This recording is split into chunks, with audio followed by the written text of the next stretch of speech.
What's up guys, Golden Arrow Cards here, and today we are doing a review of the Shipshewana card show, one of the biggest in the country all year in Shipshewana, Indiana.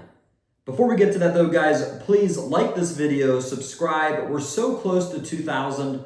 Once we hit that number, we'll be doing a huge giveaway, so stay tuned for that. Also in the description, check out our Whatnot page. If you're new to Whatnot, hit that link.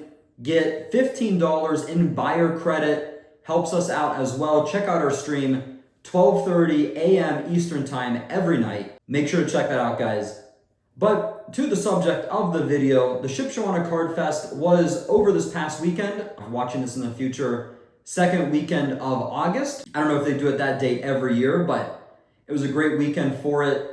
So we got there on Friday. They did VIP entrance from 3 to 8. So the first thing we'll kind of be reviewing is, was the VIP entrance worth it? And like 90% of card shows, paying the extra money is totally going to be worth it. Especially if you're going to buy inventory for a Whatnot business, for an eBay. If you're going just as a collector, it definitely is still worth it. Not as much, because if you're going to sell, people will be buying all weekend, whether you're there first time, right as it opens Friday or late night Saturday, people are always buying. But if you're going to buy for a Whatnot stream, I mean, you really need to get there the second it opens. Because when we got there, we were able to be first in line for 90% of value boxes, for slab boxes. And something you have to realize, when it comes to most vendors, once those initial deals are done, then they're just left over with whatever's left over, stuff that, you may not have as good a margin on. So the answer is definitely yes. It was $27, which I felt like was very affordable to get there an hour early. You got access to both days, Friday and Saturday, to get into the show, which I thought was fantastic value. A nice feature they had was also the VIP lounge on one side of the building. They had a little area where you had water, an area to trade, hang out, things like that. And that was a really great feature, especially after walking around all day, just to be able to hang out. You can eat too. We'll get to the food in a minute. They had some really great food there. But yeah, so was the VIP package worth it? Absolutely yes. There was no like little tchotchke you got, so like a little bag with pens and stuff, but that's okay because I'd rather just pay less for the package and not get those things than pay more like at some other shows and get like a drawstring bag, things like that. So we're also going to review the dealers. What type of deals were we able to get there as a Whatnot business? And I would say the deals were very solid. Like most card shows, there's going to be some dealers you walk up to and right off the rip, you're not going to be able to buy anything, but that's everywhere. Whether it's, they have too high-end, just all massive cards, or things are overpriced, one of the two. But something I didn't notice much of this show, which was great, that some bigger shows get, is people putting a huge tax on bigger cards. So like, let's say something's $1,000, they'll put a $1,500 price tag, which essentially makes it impossible to buy unless you're going to throw them a $850 offer or something, at least if you're looking to resell. And I didn't see a lot of that. Things were appropriately priced at the majority of tables. Again, there's always going to be some tables that are a bit higher, but that's like every show. In terms of value boxes, which for us is the number one thing to look for at shows, it was fantastic. I would say of I think there was 400 or 500 tables, the majority was sports, which was great to see. There was a good amount of TCG, but TCG has been taking over so many shows. To see one have more sports was really great.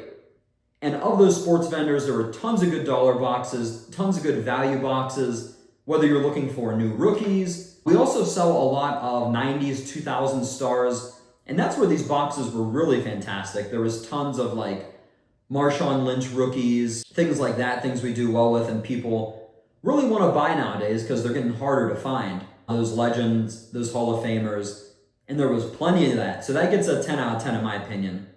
So another aspect is not just value boxes, but people looking to sell a lot. Were there people looking to sell quantity? And what I mean by that is, for example, there was a vendor, we walked up and we bought every Caitlin Clark that he had?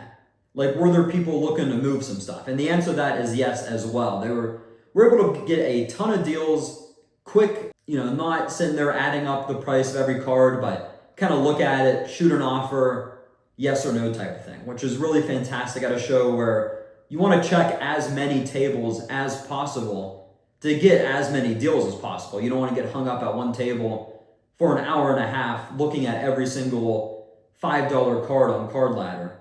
So it was really great for that. A lot of bang type of action, which is what you're looking for, especially at a big show. So on the deal end, yes, totally worth it. We drove about 5 hours. We had to rent a hotel. So in a truck, 2 tanks of gas, a hotel, food, which, the more in the country you go, I'll tell you about the environment in a second. It was super cool. Things do get more expensive. So we probably spent an extra $500 on these things. And it was totally worth it, even when built into the cost of inventory as well. So yeah, it's worth the travel. It's a super cool area. It's basically Amish country. The food was made by the Amish. It was fantastic. They had these huge donuts with cheese sauce, mustard, pretzels.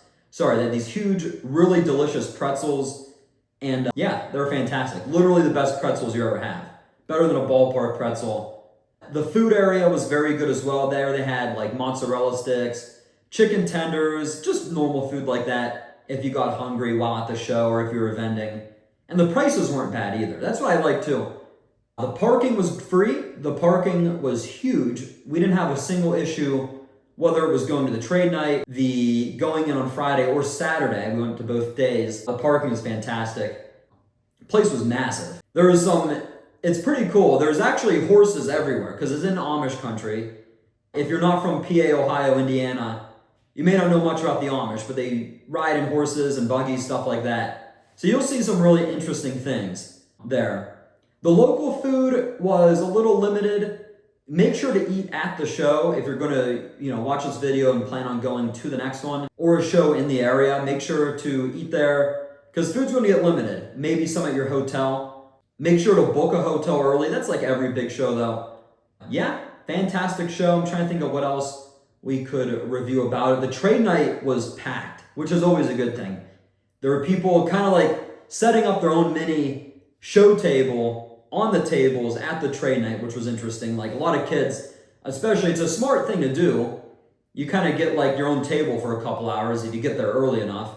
There were plenty of people. We just walked up and it was kind of awkward, but just bought some stuff from them at a good price too. I mean, some of the deals we got at the trade night were just as good, if not better, than the vendors. And I guess something else we could talk about too is if you're looking for vintage, oddball stuff, or ultra high-end, would you have had a good time? And I would say yes to all three. Vintage, as older guys get older and stop going to shows, is getting a little more rare to see. But they made sure to have a pretty good amount of vintage dealers. Oddball stuff, I saw plenty of like, the 1930 Allen and Ginter or whatever they are, the minis, things like that. I was looking for SpongeBob. I didn't see a lot of SpongeBob, which made me sad, but I haven't seen that stuff anywhere. But yeah, good amount of oddball, a lot of superhero stuff, a lot of Disney stuff, which is really hot right now. I'm not into TCG as much, but I will say it looked like there were some really great Pokemon dealers. Again, a little less Pokemon than sports, which I love to see. If you're into TCG, maybe not as much, but there was a really solid amount and some really good prices. I mean, versus eBay, I was seeing, because I have a decent knowledge on the Pokemon market, there was stuff that seemed pretty well priced. So yeah, overall guys, really fantastic show in Shipshewana this weekend. Thank you to Card Collector 2 for putting on such a great show. And yeah, guys, make sure to check out, I think he has the Columbus Card Fest or a big Columbus show this upcoming weekend. If you watch it past that, obviously it won't be happening, or the weekend after that. But we'll make sure to head there as well. Yeah, make sure to subscribe, like this video, comment down below, guys. We're going to be doing a Whatnot series. We are a six-figure seller on Whatnot. We're going to be doing question and answer videos, how to get started with your sports card Whatnot business. We'll touch on eBay as well, things like that. So drop down below. Biggest question you have about Whatnot, getting started selling on there. We'd love to answer it in a future video. And yeah, thank you all for watching. We'll see you guys in the next video.